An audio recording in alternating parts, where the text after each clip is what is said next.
start off with how to prioritize self-care in your life. What does that look like for you? Great. So I'm going to take a hard right turn, and it's based on this. I think we're calling this social experiment, but the Men and Women of Discomfort group. I think I'm approaching self-care. I'm flipping the script, and I'm redefining self-care around discomfort and not comfort. Oh, because it's self-care. It's usually around that conversation of how do I get more me time? How do I get that massage? How do I go on that walk? And I'm not saying that you can't have those in your life, but comfort as an ideal is kind of what we're challenging a bit. Yeah. That like challenge, inconvenience, struggle, overcoming has been kind of taken away as much as society can take it away. And we're kind of going through, okay, what would it look like if we did the opposite of if we embrace discomfort? And it's kind of around the process that the world is a whirlwind, and does hardship have to surprise us every single time? Yeah. Why are we so shocked? Why are we shocked when we hit an obstacle? Sure. And we get ahead of it. And instead of pursuing comfort in every area of our life, let's proactively embrace discomfort and increase our capacity to handle hard things, basically. So, so self-care, I think I read this recently. Another way to describe self-care is kind of getting to yourself to a point of capacity that you have capacity to extend to others, Right. Like self-care. I don't think anyone's interest in self-care is just lands on you. I think women especially, but both men and women are starting to engage in understanding like, okay, to care for others well, I do need to prioritize some things for myself, Right. And so I think just the next conversation that we're adding right now and kind of experimenting with is, does self-care, does it need to be centered around comfort, and should it be? Oh, that's what I mean. I knew I'd be intrigued about this because she always approaches things from this angle that maybe you wouldn't think about before. I mean, but then you sit with it a little bit. You're like, okay, because I mean, really, if you think about it, if we can get comfortable being uncomfortable, how much more peace and contentment would we have? Because so much of our angst is around those, is like, what is that next thing that's coming, or being shocked when we get there. Whereas if we can sit in it and be comfortable with that discomfort, we don't get shaken out of our, peace and contentment anytime something comes up. So I can see, but that's not our inclination. That's not our human inclination to go towards that. Voluntarily. Nobody wants to embrace discomfort. Somebody actually told me like that's the most like ridiculous name, like Men and Women of Discomfort I've ever heard in my entire life. And I think our response is like, it's not for everybody. It's literally not for everybody. It can be. Yeah. It's not. Well, you have to decide going into it. I mean, I think it goes back to that whole thing right now that if we're really going to move the needle on anything in our lives, in this country, in this world, we have to continue to be curious. Continue to willing to learn. And you have to have those two things in before you can even walk into being curious about this and being willing to walk into discomfort. So I can't wait to see what you learn. I feel we're going to have you back later and be like, all right, give us a report. You're a year in. How's it going? What are you finding? But I think for the people that are willing to take the dive, I think that's going to be really interesting and amazing to see where it leads. And why not? Let's find some things that are going to work and move the needle. I love that. Confidently setting boundaries. You're a boundaries queen. So this is going to be, I feel like you should probably write a textbook on some of these talking points, but talk to me about your journey with boundaries. I mean, at what point did you realize this was something that was important, that was necessary, and how to do it in a healthy way? Right.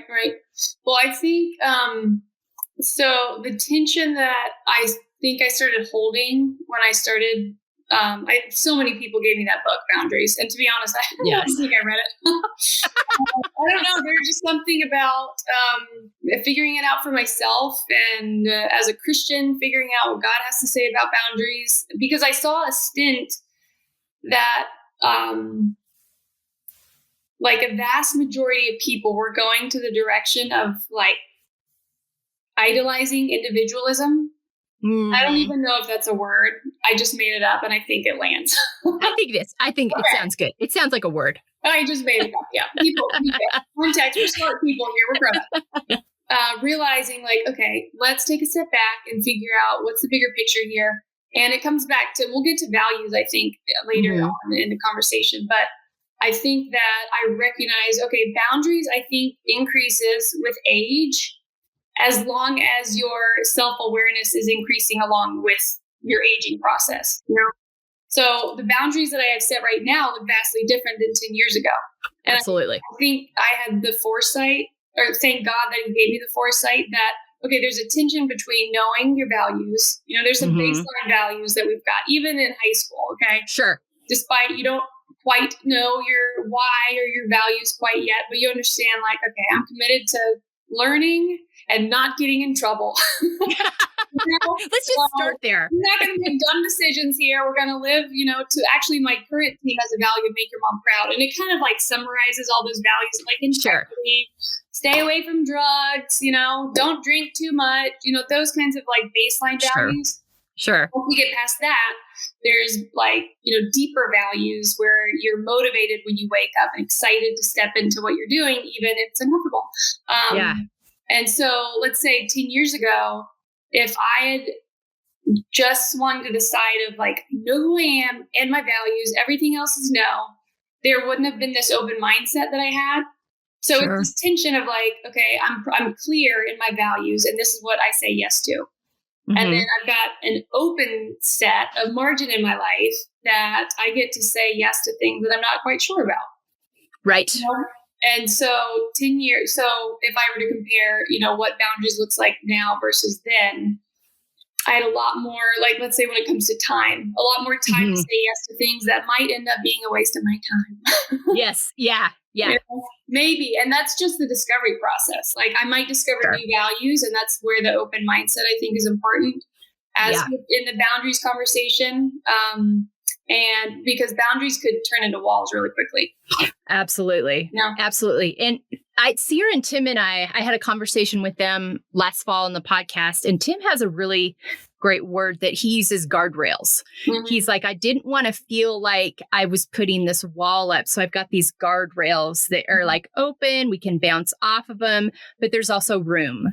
And it's just not, and I thought, oh, that's a really interesting way to look at it, because I think, boundaries can become something that become prohibitive and rather than helpful. I mean, they're for us to allow us to not overstretch ourselves. But I think especially when you get into relationships, you've got to be mindful that they're not blockades either. They're there to create protective, safe space for you, whatever that looks like, but not where that you're imposing on the other people, and I think that can get really tricky. Like, this is where I'm at. This is why. And I've created this space. It is up to you on your end on how you navigate that. I'm not going to tell you that instead of, and I think sometimes we come in hard, especially early on when we've never done it before, when I really had no boundaries in my life 3 years ago. And when Sierra and the girls came home and started talking about boundaries, I'm your mother. There's no boundaries. What are you talking? I mean, excuse me. So you tend to go in like hot first, and then you got to kind of pull back and be like, oh, okay, I've got to leave some room for nuance and flexibility and changing my mind. So great. Yeah. I think staying open to, like, there's maybe 3 values in my life that they're not moving. Those roots are deep, And then honestly, there's been moments with some of the teams I'm working on where they're kind of looking for my input, and I'm like, literally, I'm on the fence. I actually have no opinion on this, and I'm not going to make it up, because there's a few other voices that do care about this because it's part of their value system, and rely on them to set the boundaries, And I think with holding that tension. the clearer that someone gets, as they like age and mature, I just think that it's just an equal formula of like the clearer you are in your highest values, you get clear on what you say yes and no to. You get clear on how you interact. The boundaries conversation really came up with, okay, what when it comes to language about people, how we set up, how we talk about people that are in the room and not in the room, and and that's like one of my top values. And it's crazy when you remove options with boundaries, sometimes freedom happens, Oh yeah. Yeah.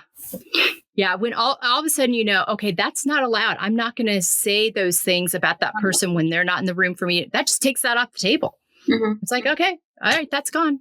And that's I'm glad you brought that one up, because that was a really key one. I remember the girls mentioning very early. I'm like, that's really important, and then having the courage that if you violate that in some way, to be able to go to that person and be like, because I honor our relationship and I trust our relationship so much, I want you to know that this happened. And I think that is a whole, that's a whole other bit starting there in that space and just knowing. But the freedom piece I think is really big. I feel like we could talk about this all day, but thank you so much for your input on that. I really appreciate that. Taking care of our emotional health as much as our physical health. What are some practices you have in place to process your emotion in a healthy way so they don't get stored up in your body? This has been a big one for me. I carried stuff for years and it showed up like a Mack truck when I was 50 years old. You all are much smarter and on top of your game sooner and got on this stuff in your 20s. But talk to me about practices you have in place for that. Yeah. Well, there's two kind of main goals I'm working on personally that I'll share with you. And they kind of get into like nerdy science stuff. Gabor Mate is someone I'm reading recently through a really close friend of mine. And he is basically bringing data to the table that shows the mind-body connection of how important it is to express anger, emotion, know, and I think I feel like we skipped that step and just talked about, at best, if you are angry, this is how you deal with it. And it became about like suppression or curbing it, before it became about like freedom or priority of expressing and asking for things and making requests. And so he's just putting some interesting information and data from, I think, 2 decades of his research in front of the world right now through his books and teachings about what happens to the body when we don't make requests on what we need, whether it's social support or expressing an emotion, that is surfacing in you. Sure. What happens to the body. And it kind of, I don't know, learning about that, it's starting to make sense in my mind of, okay, if it's staying in the body, that means it's got to go somewhere. Yes. And how does it manifest physically? And he's saying yes. And so I hesitate to bring it up because it's stuff that I barely know anything about it, but it's something that I'm learning. Yeah. And, there's just good data behind, like at a gut level, what intuitively makes sense to us of the importance of expression and asking for help. And if you're someone like a mother or taking care of her kids or taking care of your parents, he's kind of gearing towards like the people that are caregivers. Sure. Kind of toll that takes on the body. Absolutely. And how to go about putting up support systems around yourself. And anyways, so that's the first one. And the second one, I'm a little bit more versed in talking about. And that's the conversation that my personal experience is not talked about enough. And that's just the difference of the female body. So yes. Yes. I've been sort of like female gyms and never brought up what happens with your hormones and how that affects your nutrition, your movement, how your cravings. And so within the Men and Women of Discomfort group, I lead a sidebar conversation with the women. That's just informing like high level, okay, the first 2 weeks of your cycle, there's a lot of stuff happening, but let's just talk about it here, Sure. in the second half of your cycle, and we can start getting ahead of the times where we understand what's happening in our body, and it's beautiful. We get to like reframe how we're relating with our body. Yes. And it's for us, not against us. Mm-hmm. Yeah. It may feel, cramps don't feel that great, but remember, we're fine being uncomfortable, Yeah. Yes. Yeah. Fine with it. And this is what's happening in your body. And it's saving your life every single month. But then also we go through kind of a check-in process each week of, okay, like where are you at in your cycle based on what we know is coming up? How do you get in front of it this week? And it's crazy. I mean, some of these women are 40, 50, 60 years old and never thought like, all right, halfway through my cycle, I didn't know that this is what happens. And so sometimes without awareness, we can fall victim to things pretty quickly. And I think we're about how do we cultivate agency over that. And for females, I just think that it's empowering to know this is what's happening with your hormones. You're on a month-long cycle where men are getting hormones like every 24 hours. So we can't compare ourselves to our partner. No. And have energy and capacity consistently day over day, Yeah. We're getting fed differently because we're built differently. Mm-hmm. Yeah. And so both, amazing. There's really no difference. There's a lot of habits that we implement within the men and women of discomfort journey. The only thing that's different is the intermittent fasting. And that's just what we curb like a couple of hours like per day for the women's side. Other than that, level playing field, we're beautiful like creations. But there's just a conversation that can happen on the women's side of you're not more emotional. You're just more intuitive at certain times. Yes. Oh, I love that language change. Thank you. That's so fantastic. I'm nodding my head vigorously. Y'all can't see me, but I'm nodding my head vigorously because this is part of what inspired me to go on this journey. I got hit with things, including hormone stuff that no one talked to me about, including my female doctors, that I was literally learning between 45 and 50. I'm like, why aren't we having these conversations for heaven's sake? And so the upside for my daughters, I'm like, all right, these are the questions you're asking. These are the tendencies in our family. One of our initial team that helped me found the podcast, Valencia San Luis, she was our original editor producer. She has her own Instagram called Flow and Sync because she's taken a deep dive into what happens to your body throughout the month. And she has figured out ways. She knows when she's going to be more productive. She knows when she's going to be more creative. She knows when she's going to have more energy and when it's time to sit back and rest a little more. I'm like, she's got it figured out. And she's got this whole like diet and exercise regime that she adjusts each week based on where her cycle is and how her body responds to it. She's gotten to a point that she's pretty much minimized her cramping. It's not that it's not there, but she just has learned how her body works. And she's gone on, she shares it on her Instagram site and she channels a lot of other people. I feel like you guys should talk. I'm going to share your information with her because she's taken a whole dive into this. And she's around Kylie. She's between Kylie and Courtney's age. So she's doing this, in her mid-20s. And I'm like, thank God. And a lot of it was born out of these conversations that her and I would have. I'm like, get on this stuff now. It is insane to me that I had to get to the point I was at 50 years old before and it was by me continuing to pound on doors and demand answers of what's happening in my body.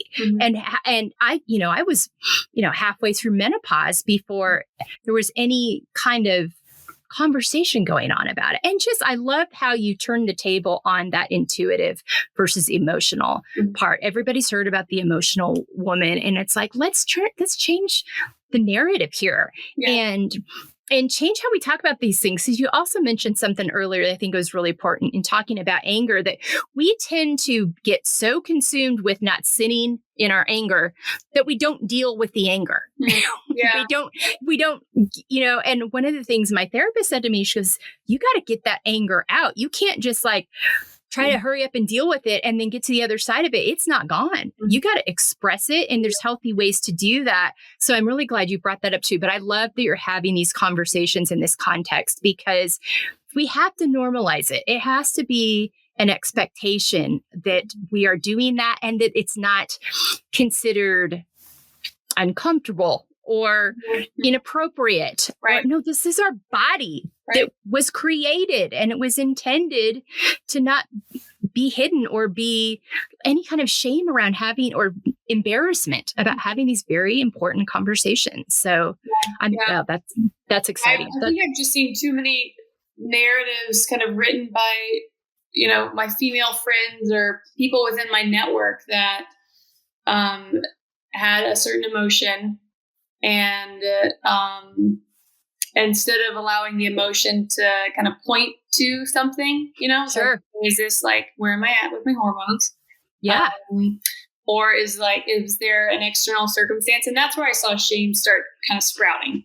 Was an external circumstance that's making me feel down or flat, but I feel that way. So maybe I'm depressed. And it's that moment that I'm like, let's just inform a different option in that moment of, no, wait.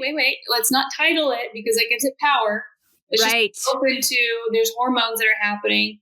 Obviously the world hasn't gotten to a point of being able to explain hormones in a simple enough way that people can absorb it and have their mind go to, okay, maybe like there's, the 3 key hormones that are happening in my body.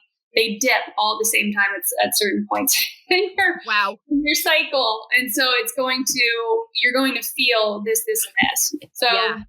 So I think it's getting ahead of narratives that get away from us as women based on what we feel, when it's really like, take a second. And so I think practically, my biggest tactic that I've applied knowing this is, if I'm aware of certain like times of the month, okay, like, don't make a decision right now. Yes. Yeah. I'm not in the mindset this week. This is not what my body's operating for. Next week's going to be a lot better. Right. Don't define it right now. See how it plays out. Give it a few days. Just kind of sit tight.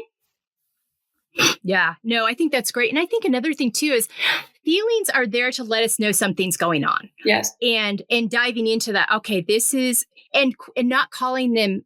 To me, there's no such thing as a bad emotion. We've got this whole like negative emotions, positive emotions. They're emotions. They're there to inform us. Yes, some feel better than others. That's true.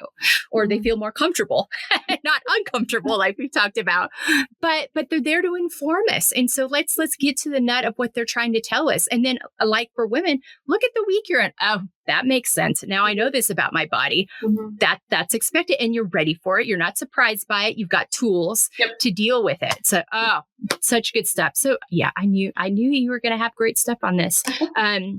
All right. I'm excited to hear how those conversations go as this goes on, because so important, because it has an effect on us, and it affects our mental health, our physical health, our emotional health. It's all connected. You are a champion at this, and you're not a champion at this with just women, but with people, period. But how can we support ourselves and other women in living unapologetically? Great question. So coming back to the values, I just don't know how to live.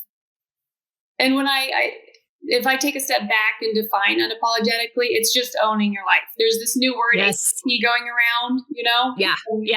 There's always a new term for kind of the same thing. Identity happened like 15 years ago. Now it's agency. And I think unapologetically can go towards like this rogue like tension, kind of what I brought up earlier of like, I'm just going to be myself. You do you, that entire. Okay. Yeah. And if I see like the best case scenario, if we go that route under the term unapologetically, is another society with a lot of silent people doing their thing, all hitting the wall hard, but by themselves. And I just, even as an introvert, I just think we're wired for, to be in the context of a group. 100%. Yeah. So answering this question, like through the lens of, okay, how do you live unapologetically with the group in mind? Yeah. I think it's like, that's the focus for me. And it's answering this question. And so if there's like a sequence that I mapped out in my mind of, from point A to point B. Right. So point A is like the beginning spot where we're not owning our values because we're not aware of our values, Yeah. This is fine. This is, at best, like the elementary school or middle schooler that is just figuring out how to make friends for the first time. Yeah. Values conversation, maybe informed by the parents, but unaware. Okay. And then the next step in a positive direction would be aware, but maybe not owning yet. So that's, I know my values, but when there's peer pressure, I'll probably fall, not own, and stick with my boundaries. And then the third step is really great. That's like awareness, and I'm owning it. So I know who I am, and I'm owning it, even if, loved ones with the best of interest for me are telling me that's not the best decision, Sure. Yeah. I'm not taking into account my values, but I'm owning it. And this is where the conversation, I think, usually stops. And I'm asking for it to go one step further. Sure. Where, we're aware of our values, we're owning them, so living unapologetically, but there's this respect for others trying to do the same thing. Sure. And I don't care, whatever that looks like, as long as people are trying to figure that out, I feel like there's a healthier direction of how can we as individuals live unapologetically with the context of the group in mind, understanding that my values and decisions and those actually affect others. And I don't know if you see it, but I'm starting to see the group is almost getting lost for the sake of the individual feeling permission to be themselves. 100%. And we're not doing well with it because we were built to be in a community and we were built to be together. And, for me, it's like, if I'm living unapologetically, it's my responsibility as a human, as a woman, to help others do the same and to give them permission. Like, I'm inviting you into this with me. This is how I found my path to freedom. Come along with me, and making room for all of that and getting rid of this whole scarcity idea that's out there. It's like, there's room for all of us. Let's come and do this together. I'm going to encourage you. You encourage me, because I don't think, in my opinion, I don't think you can truly call it unapologetic if you're living siloed, because you're not opening yourself up to feedback or support or the ability to, one of the ways I live unapologetically is by feeding into younger women and mentoring. I've been in a lot, in those spaces. That is what enables me to do it, having these conversations. And so I'm so glad you mentioned that, because we are better together. We need each other.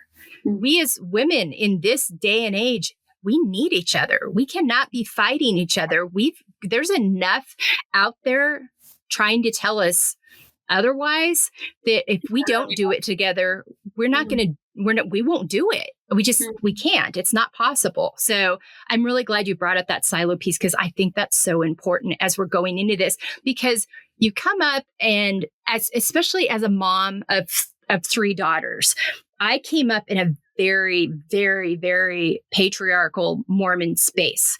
And so I busted out of that when I went to college. Right. Brady came up in a Catholic space. He busted out of that. We both busted out of that. I'm like, all right, we've got 3 girls. We're going to raise them to be independent and strong. And I'm like, you don't have to get married. You don't have to have children. And it was all well-intentioned, but we had to kind of circle back around. It's like, but we still love each other, and we still need each other. As sisters, you're on each other teams, and you're for each other. So I feel like my generation was kind of like well-intentioned with this whole, I am woman, hear me roar, because that's kind of how I had to operate in my space to even be heard, but then bring it back, and they've gone back and they've done a good job with that. And we've come back and had family conversations about, okay, this is how this looks in a healthy space, where I'm not just trying to pound down the doors with unhealthy people operating in an unhealthy way. We are doing this together. We are for each other, and we're going to root for each other. And I think that's where you are truly, because you're freer when you're living that way. Yeah. So there's someone that I've never met, but he's impacted my life. His name's Tim Kruger, and he helped start the Men of Discomfort. So this is pre-women. Okay. So the Discomfort, and hearing his story, I think there's a pattern of people that live unapologetically, but have kind of a force around them. And it's people, like, if I were to identify the pattern, it would be people that are so clear in who they are that they can really just keep their eyes down, have no interest in spreading, their Yeah. values, just be right, like just so in tune with themselves and so disciplined. So Yeah. I read the other day, like self-confidence comes from keeping commitments to yourself. And you can tell when somebody with self-confidence walks into the room. And so behind that is when you have those commitments to yourself. And so his story, he started this with Dane Sanders, like in 2015. Mm-hmm. I think they were kind of like drifting through life, about to hit 50, right at 50. And they're like, how do we avoid the drift? Yeah. Yes. And, we all do that. it's easy. Like society making everything with an easy button. And so they're just like, how do we just backfire on that? And that's where like the experiment of what if we tried to live as uncomfortable as we possibly could. And so they would do things I've heard like, one, go to the YMCA for a workout like 5 a.m., but then they'd park in the parking spot, like the farthest away from the front door, things like that. And make themselves trudge in and out of there. Yes. And people would try and join, and Tim would be like, that's probably not for you. He kind of wow. And, but what they were doing and how he was living alongside Dane, it was catching attention, and I remember hearing about this group, Yeah. And he was diagnosed with cancer maybe 2 years ago. Oh, wow. And passed away January 1st of this year. Oh, wow. Like almost to the day of me reaching out to Dane and asking him like, this Women of Discomfort thing, can we get it going? Tim had just passed away, and Dane will tell you that his most awake year was his last year of life. Wow. And because he'd gotten comfortable in the discomfort. Yes. That he was an extremely faithful man. So strong in faith, but the practice of, values that actually like finally played out in action, influences life enough that someone who's never met him, he inspires me. So that, if I were to just add an extra asterisk to the live unapologetically, it'd be someone that's just so content with their values and how they live it out that even without trying, they're grabbing attention and influencing. They've got a person behind them on accident. Yeah. Wow. No, that's a great example. And there's a few out there. I mean, there's a few that come to mind, but it's definitely not the rule. But what if we could all get there? I mean, my gosh, how much peace, the irony of this search for peace and contentment and happiness all the time, when actually it's going a different route than maybe you're going on right now. You're thinking it's kind of the opposite of what you think it might be. Oh man. Wow. Okay. We could talk about that forever. All right. Thanks so much for your thoughts on that. Really good thoughts on that. Meghan is the queen of coming back to your why and values. But talk to me about your journey on that. When did you land here? Like, were you just kind of intrinsically born that way? Talk to me about your journey with that, because you are on that. And on that, I think at an earlier age than a lot of people get there. So I watched Simon Sinek's TED Talk in 2012. And that's just where it started, just to land the plane.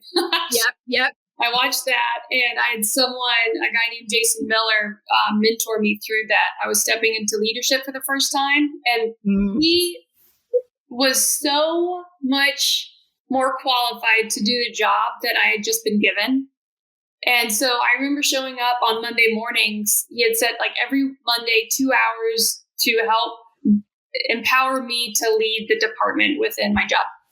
Okay. And my expectation going into those meetings was to like sit back, bring my journal and my notebook and just tell me what to do, Yeah. And he was the first person that was like, nope, here's the whiteboard marker. And he sat down on the couch and he just started asking me questions. It was all centered around discovering the why and the values for that internship that I ultimately passed off Sierra. And the paradigm shift of going from anyone and everyone can get clear in what you do. Okay. Not that many really general. not that many people clarify why they want to do that, let alone put it into words. Sure. So watching the Simon Sinek video and being, my dog just coughed, watching the Simon Sinek video and understanding like, oh, okay, there's a part of our brain that makes the most decisions that doesn't have capacity for language. Okay, so what does that mean? Now we have to ask ourselves questions and just sit and think just like 10 seconds longer, Yeah. So if I were to ask somebody what they did yesterday, that's the part of our brain that has capacity for language, and that's the easiest to spout off. But that's not where we make decisions. That's not what inspires us. And so if we're wanting to, one, find intrinsic motivation for ourselves to make decisions for our own lives, and then if you want to start the leadership conversation of inspiring people to action, I don't know how to do it without the why involved. Right. Absolutely. Absolutely. You've got to build from there. But that's not, you see so many people, organizations going with the what and the where and the how, but they don't know, they're just operational and there's no why behind it. And then they wonder why people aren't happy or fulfilled, or they have a lot of turnover, because if you one, know what your values are, and then be able to, espouse those in a way that gets buy-in and brings people along too. Is so important. Yeah. Simon Sinek is a genius. I didn't find him till probably 2014 or 15 is the first time I bumped into him, and it was Brady and I both kind of did it at the same time. And it might've been from Sierra, from me. I don't remember. That was probably true. But it was just like, oh my gosh, this is, and it's not, when you think about it, it makes sense, but we don't sit down and think about it. You said something really important about, don't just go off that first intuition, sit with it a little longer. And we're such an impatient society that we don't sit. And then we wonder why, you watch people go through their lives where they do these jobs that they hate, but they keep doing them because it's what they were trained to do. And they've never asked themselves those questions. They've just done what they went to school for and never looked back and never thought about the possibility that maybe I can just really actually do something I love based on my why and my values. Yeah.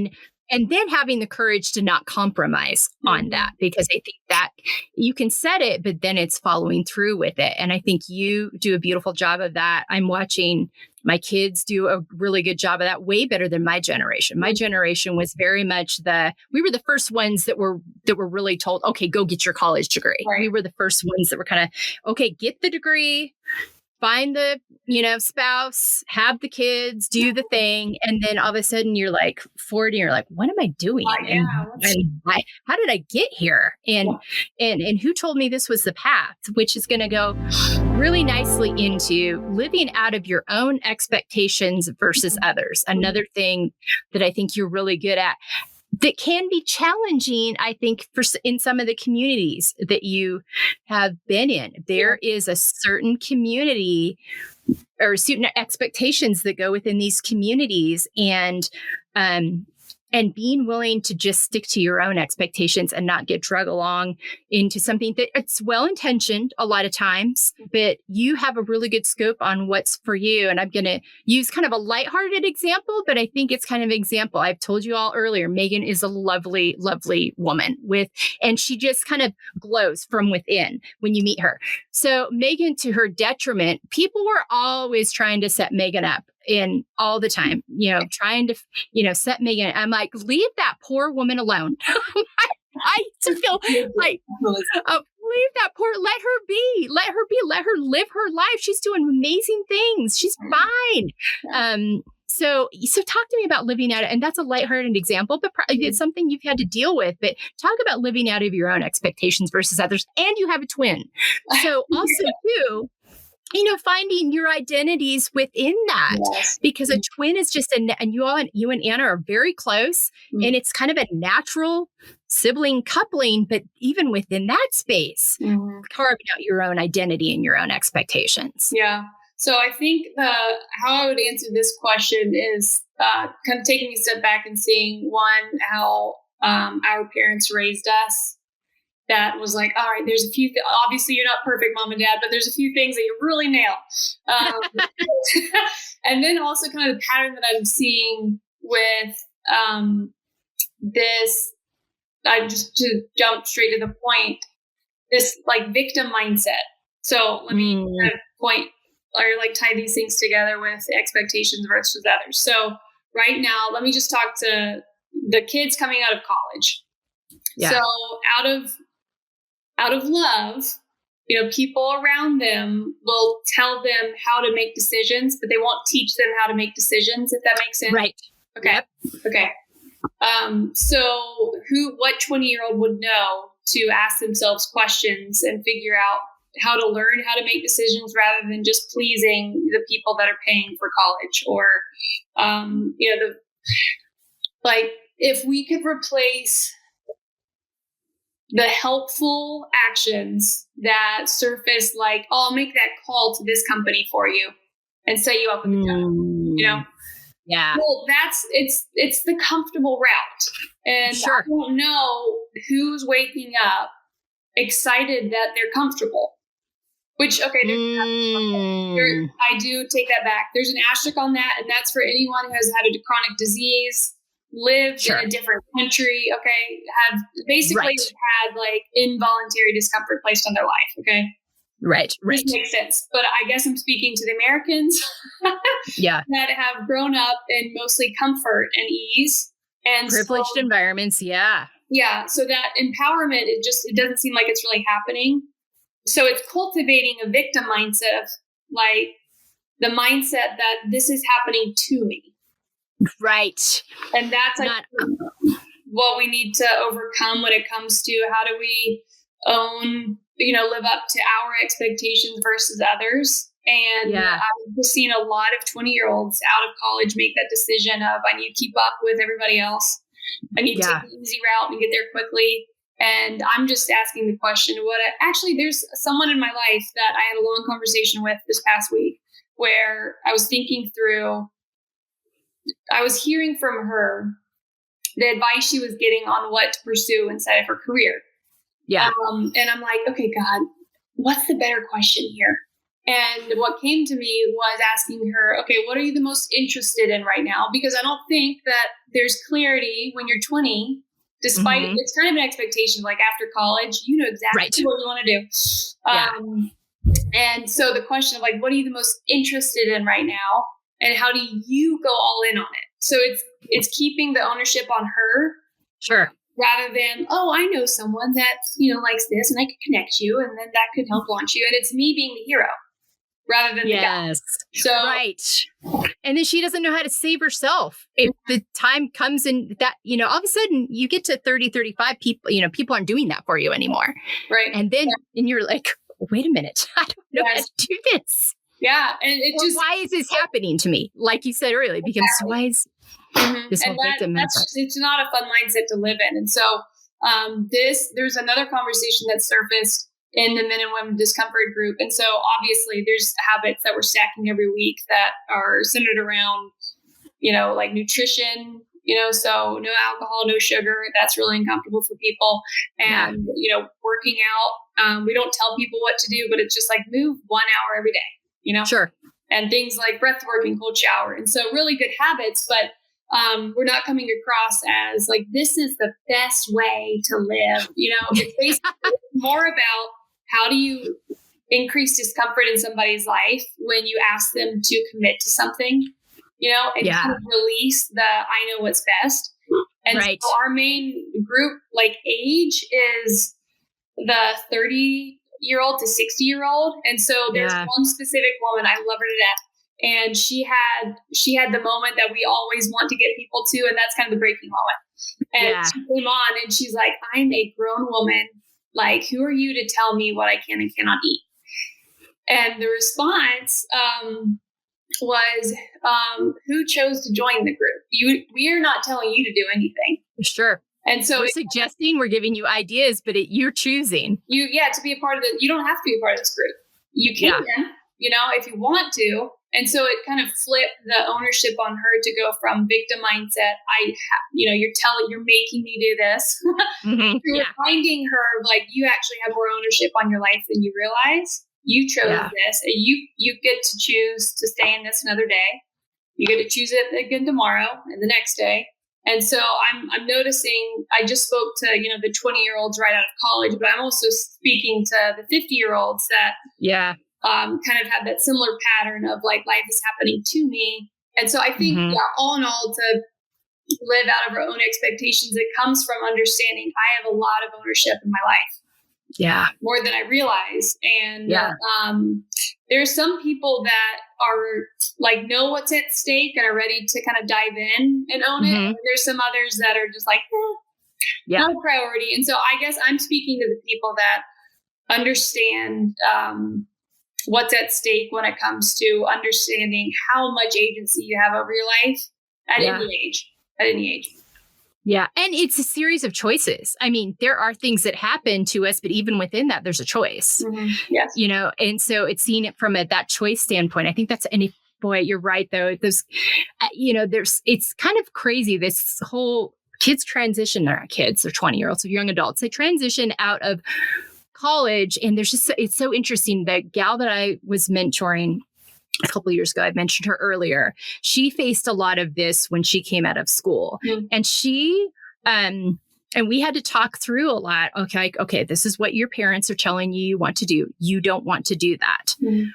You have a choice in having a conversation with them about that. You can just jump into grad school because that's what would make them happy, or you can go create this site, and it's a choice. Now you have to look at, are there consequences with this choice, or, and be willing to own those. Fortunately for her, there weren't any like tough ones that would keep her from doing it. They weren't going to kick her out in the street. She was still bringing in some money and, for a job. So there was nothing like so consequential that it was like, okay, how do we do this? But it was just like, you're an adult, and so you get to make these choices now. They're not going to make those, but you have to decide that. And it's really, really interesting. I think it's just really can be very difficult. And it's very difficult for parents to let go. It's very difficult for parents to let go. Brady and I have not always done it perfectly, but I think, one thing that we did do well, I always go back to this. So when Sierra was deciding where to go to school, we lived in Spokane, Washington at the time. And Sierra was deciding where to go to school, and she wanted to play volleyball, but she wanted to be at high academic. She wanted to go somewhere different. She wanted to be, Chicago, Boston, New York. She wanted to go on an adventure. And the area we lived in, and I think I've discovered there's a lot of areas like this across the country, but people were telling us, you can't let her go that far away. You can't let her go to New York. You can't let her, because mostly if she was looking at, Midwest, East Coast, and we're like, why would you think that? Like the response from people telling us and them telling their kids where they could and couldn't go, they would use, I think it's really easy. They would use like, well, we need you to do this because it's affordable. And that may have been true, but there was also a choice in that for the kid that they weren't really presenting. Like, if you do this or that, you can go do that. And I saw so many just flat out, no, you can't do that. Or, and the kids just kind of like, okay, well, I guess I can't do that. But even within that, not taking the agency, a few did, but for the most part, but the things people were saying, I was not prepared for that. Brady and I were like, wow. She's 18 years old. She's getting scholarships here. Who am I? I mean, will I miss her? Of course I will. But what kind of parent would I be if I put those kinds of parameters on her? But it's hard. It's a hard thing to do. And that sets the landscape for how they proceed from there. If they're not willing and bold enough or confident enough or audacious enough to just be like, nah, not doing that. Instead, you can stay in that pattern your whole life. So really important. I'm not a parent. And so I have zero interest in thinking that, that I could do it better. I can't wait though for God to give me a shot at it though. But what I'm just noticing, there's kind of lack of direction growing up. in the Mhm. formative years, where it's like Yeah. you don't have a choice because you don't quite know what's best. And I'm seeing parenting kind of get really flexible in the younger years, Sure. which is crazy. And then get really rigid in the years where they're meant to be launched. Yeah. Yeah. Instead of preparing them, like setting them up to be ready to do that Yeah. on their own. Yeah, no, that's a really good point. So, No, we call them helicopter parents. It's just like, let them fail, let them yeah, figure it out. There's so much that can happen in the 20s before they've got real responsibilities, family, right. spouses and kids and finances. And so if there's, and that was the goal with the internship, is how do we create a space where people feel believed in and challenged and kind of set up to fail so they can finally deal with failure and not avoid it the rest of their lives. Yeah. And not feel shame about it. Right. Yeah. And it's what I saw happen was 18, 19, and 20-year-old, college athletes step up to a level of character that like astounded me. All to the point where any job that I've had working with, middle-aged men and women, it's like kind of disappointing because I saw these, college athletes step up into a level of character of like, I hire every single one of you and trust you with my bank account, because if you set a standard and a challenge for somebody to rise up and meet it. And I think that's what that generation is looking for right now. They're in the workforce right now, and they're looking to be given responsibility and believed in, because it's kind of been taken away from them, for the sake of comfort. Right. I know the irony of the whole thing on how it's like you're doing the opposite of what you're actually trying to accomplish here. You're going about it the way that would actually be effective. Wow. So interesting. And and I think that, we underestimate what they're capable of. And so then they do. And if they don't have a space to practice it in. It's hard time believing in themselves. And so looking at still the generation, I guess like your generation and the parents have like broken so many circles, and cycles. Yeah. So I'm not dogging anybody. I'm just saying, oh, sure. But there's more to do and more. Yeah, sure. Someone's going to talk about my generation's parenting style, but I feel like for the sake of like comfort and ease after a really hard generation, it's like, let's just set everything up for you. So I'll leave it at that. No, that's a really good point. And, and they don't know how to deal with discomfort, and therefore they'll never find peace. So that's what we've learned today. Accepting the layered aspects of ourselves. And that's just all the layers, all the things we're made of, touched a little bit on emotions and shame and failure and how to deal with those in healthy ways, uncomfortable things. Talk about those layers and embracing them. Yeah. So I think with this question, a recent kind of colleague of mine, Reed Pretty, that I got to work with, he taught me a lot about this. So, and it's really about like discovering new aspects of yourself. Yeah. And Carol Dweck, presented the idea of growth mindset to the world. And so I think everybody's familiar with that. Yeah. Working with Reed opened up my mind to even more. And so what I mean by that is basically, if you can imagine like a circle, and the circle represents like your current capacity. And this is the zone that people have a tendency to just leverage rather than try and expand. And so thinking about, okay, how do you put into action expanding the circle and like finding another level within yourself, And that could be like in any aspect of life, just being a learner.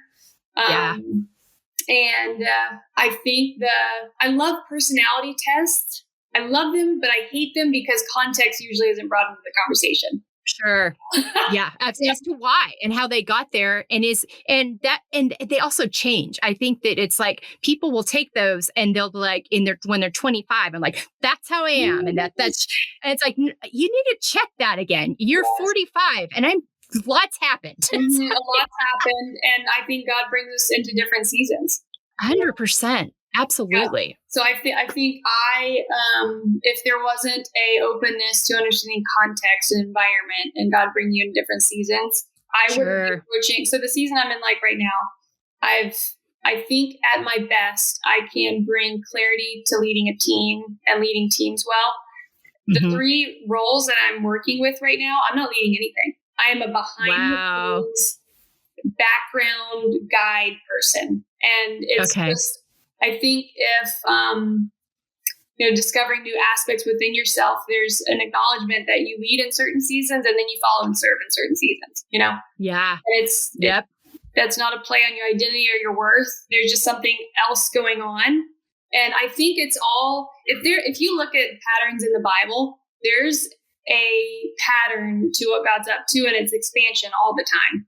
He Yeah. starts in the home and then it goes out and it keeps expanding, and there's always Yeah. new and growth. And so when it comes to our personal capabilities and, I like how you put it, like layered aspects of ourselves, I just think there's always something to discover. Mhm. And what it takes is a willingness to kind of like go out of your like circle of competency and try something, because Yeah. at some level, it's like if you try something outside of your circle, you just expanded like that part of the circle, and then you try something over here and it just like slowly grows. And so I bring up Reed because he, 4-time Olympian, changed sports, got a lot of help for it, and it was watching somebody get what we're talking about. Like, there's always something more, and he loves the pursuit. It's not for more medals, because he's like that. He understands those are fleeting. If you can kind of master the art of learning something, and that we kind of have at Men and Women of Discomfort, we've got like a acronym, CREDO. So CREDO. And the first 3 is kind of the like actions for this. So like commit, release, and engage. So like commit to something, go all in. None of this like step in, step out. Right. You're either you're in or you're out for however long the time. Commit, release options, which kind of, that's giving up what you think is best. That boy, if we could all get everybody to do that right now. Yeah. Oh man. And that's my biggest hurdle with things. Seriously, I'm right now. I'm speaking well, I think we all have some of that in us. And I think that's kind of, going into a broader context, why we are where we are in our country right now. You're right. I know it's best, and I'm not willing to try anything. And then the E is engage wholeheartedly. So we used to, with Men and Women of Discomfort, well, not we, they did. Right in the beginning, if somebody kind of missed a habit or missed a check-in or something, they'd kick them out. Wow. And they realized we're kind of missing the point, and what we're really looking for is for people to be wholehearted. Sure. That's where transformation happens. That's where agency is cultivated, is to show up and be all in there. Yeah. And I'm recognizing that there's, teams that are functioning at a high capacity kind of have these patterns of like totally in, like releasing that I know it's best and taking options away. And when you release options, that's where you have freedom to kind of be more engaged in what you're saying yes to, and then to just not negotiate with yourself. Yeah. And not talk yourself in and out of things, based on your limited circle. Because I think you said something important. I don't think you can continue to be an effective, good leader if you don't take seasons to learn. You're not going to be relevant with the time, with who you're dealing with how life has changed, with how you've changed. I mean, I think that you see this a lot in my generation. I think people in their 50s or 60s that are kind of locked in to how they were leading in the mid 90s late 90s, early 2000s, when they first got into leadership. And this generation of my kids and your age are like, that's just not how we roll. we do not do it that way. We want balance in our lives. We want a values, environment. We want to feel like the whole 9 yards. And so they're marking themselves either irrelevant or no one wants to work for them. They have high turnover. People don't want to work for them. Like they'll give them the mission, they'll get people in, but they don't stay, and they can't understand why. And they're saying, "Oh, this generation, let's stop for a minute." And so that's why I think that's so important. It's just recognizing those seasons, and that's that you will always be an effective leader if you continue to take those seasons to learn. Now, that doesn't mean you can't learn while you're leading. That's not what I'm saying. I'm not saying you got to quit your CEO job and go learn for a year and then go back. That I'm not saying that, but just keeping that mindset and being flexible and looking at, if you're been leading for 15, 20 years and you're still leading the same way you were 15, 20 years ago, you might want to step back and take a look at that.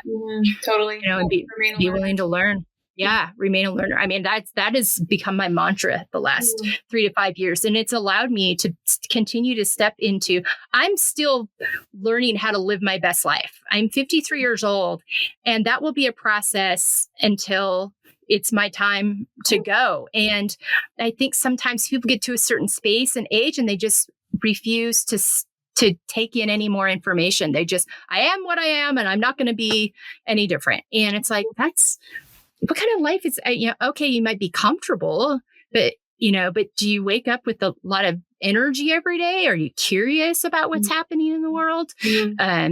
I don't know. That's for me has been the most important thing. If I don't hand anything else down to my daughters and to the women I mentor, it's like, stay curious, be a learner, never think. And because I will tell you, I'm a completely different person in how I see the world from where I was 10 years ago. And it's influenced by a lot of things. We've moved and lived different spaces across the country. I moved out of a very protected, siloed space in Northeast Washington State to Chicago and New York. I've just seen and learned different things. I've had different experiences. I've seen other spaces. I'm now in West Texas, which is a whole other wild experience. But if Brady and I hadn't gone into that being willing to learn within those spaces, we would have just ran back to Spokane because that was comfortable. That was comfortable. It didn't challenge our thinking. It didn't challenge what we thought we already knew. And it's been hard. I'm not saying it's been easy. We've had a lot of discomfort along the way. But for where I'm at now and how I see the world and how I'm coming into being, continuing to evolve into the best self that I was created to be, I absolutely would not change that. Yeah, I think that's what we were kind of discussing in the beginning of like boundaries and the tension of owning, the deep values that are rooted that really you need to have in your life to improve yourself, and then being open to like stepping outside and being open to knowing like maybe there's a better way. And I'm going to try it. I'm going to try it long enough. I feel like there's this like 90-day testing period to know if like something's actually worth it before you and not throwing the game plan out. Right. Before you rework it. It was like, stick with it. And that was my experience with this Men and Women of Discomfort. I was an athlete. I helped open a health and wellness type like business. And I came in and, was being told like, all right, you're going to work out, an hour a day. I'm like, check. Okay, I do that. You're going to eat this, but not this. And it was an extremely boring diet. It was a certain type of breath work. It was cold showers every day in the middle of January. And I didn't have a hard time with the actual habits. It was this like being told what to do. That I had time with. And so releasing what I think I know is best was my personal journey of growth and figuring out, okay, I feel like there's beauty to be found here. It's 90 days. I could do anything, within reason for 90 days. Even if it's wrong, let me try it out for 90 days. Sure. And there was something in that process of not being the expert of my own life that, I don't know, it was extremely humbling. It was so healthy to experience, but it's so weird to talk about. It is. But I think it's that whole humility piece. And I love what you said, not being the expert of my own life and just keeping that door open, door. We could talk about that all day. In summary, in Living Out Feel, Finding Empowerment, Embracing Layers, which is the name of our podcast, in kind of summary, how does this affect the quality of your life and your relationships? When you are living in that, your empowerment, you're embracing your layers, how does that affect your relationship with yourself and then with those that you're in relationship with? So I'll bring up, I didn't write this, but it really sums up where like the hopeful outcome when it comes to impacting relationships. And that's strong and awake for love's sake.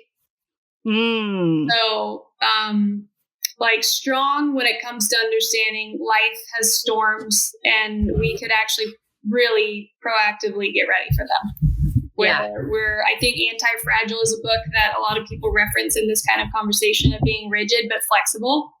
Yeah. So there's patterns, there's like personal practices in my everyday that happen every day, but I'm not rigid about it. So sure. If I travel, they're just at different times of the day in different ways. Yeah.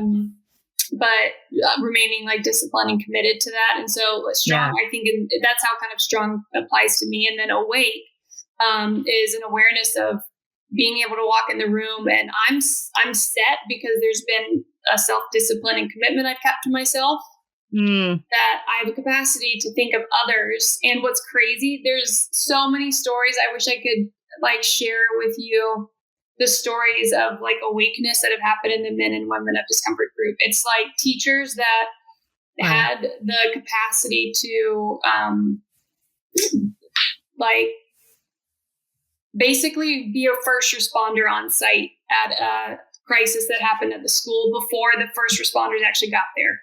Wow. They were physically ready, because we practice taking care of our bodies. They were mentally ready because we practice embracing hard things. Sure.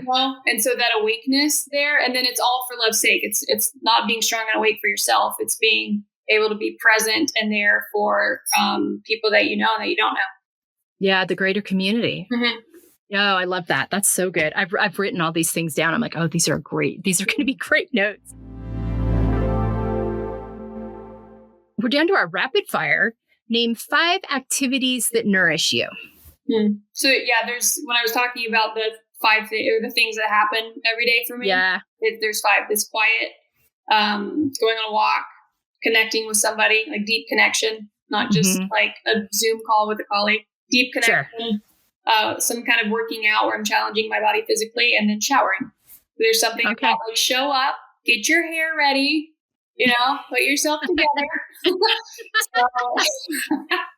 I think there's a lot to that. I mean, I feel differently. Like I might kind of begrudgingly like, all right, I gotta go get, but then I come out and get ready and I feel differently than if I would have just thrown on my, yoga pants and gone out the door. And there's time for that. But yeah, when there's some intentionality that goes into that, and you do feel like a different way about yourself and how you show up. Exactly. All right. 5 words on how you want to feel the next 6 months. Well, I mean, under the banner of discomfort, I hate myself for saying this, but I've started understanding the beauty of leaning into discomfort and exposure and pressure. So I would say those are, things that I want to feel because I know what happens on the back end. Like I have a deeper gratitude for things that I used to not be grateful for. Yeah. Like increased capacity, feeling strength, like deeper connection with people around me, self-confidence, that kind of stuff will happen if I lean into pressure and exposure and vulnerability and wow. Okay. Well, if anyone can do it, you can. I have full confidence in you. Like I said, I love watching these journeys that you do because they're always done. You always make me think in a different way. You always present different ways that I'm always like, oh my gosh, that's so interesting. That's so intriguing. I wouldn't have thought about it that way. And I had it's funny. I went in our episode with Dr. Bernadine Waller, that I just had a conversation on a couple of weeks ago. She and I talked a lot about people, throw out the dirt and they throw out the coal. She goes, but within coal, with that pressure, become diamonds. Yeah. And, and you can't, but you don't get the diamond without going through some of the pressing and pressure that goes into that, so being willing to do that, to produce this beautiful diamond that there's only one way through it. But if you're willing to walk through it, wow, what you get in the end. So I think that is so important. And that just reminded me of that conversation. Meghan, thank you so much. It adds, audience, you could tell we could talk about several of these things for days and days and days. There's so much content within all of them. And since she was the author of so many of these, she's got even more ideas around them than I do. But I can't wait to see. I'm always excited and love watching what you do because you, like I said, you just care for people in such a deep, important, intentional way. And whenever you go into something, it's always for the betterment of the greater community. You just always want what's best for people in the healthiest way possible. And you do it by empowering instead of enabling. And I think that's such an important difference and just makes you such a force. And I look forward to, people getting to learn from you and follow you for generations to come because you're so gifted that way. And I love watching you continue to discover these different paths. So for all this information of all these things we talked about today, audience, you're not going to want to miss it. We're going to talk about it in our blog. We're going to have it on our resources page. You can find those both on our website. We're going to promote it on all of our socials, websites, embracinglayers.com, at Embracing Layers on Instagram. We're on Facebook. We're on LinkedIn. We're on Twitter. We are on, what else? YouTube. We're everywhere. There's literally no place you can't find us. You can find our podcast linked on the website. You can find it on wherever you listen to your podcast. So lots of places to find these resources. And for some reason you can't, email me, embracinglayers@gmail.com, and I will get you the information that Meghan shared today. Because like I said, there was lots of nuggets in this. But thanks again for your time. Enjoy your time with your sister and brother-in-law and parents in Charleston. And I'm just so happy to catch up with you today. Thank you, Melissa. Thank you so much. You bet. And podcast audience, have a great week.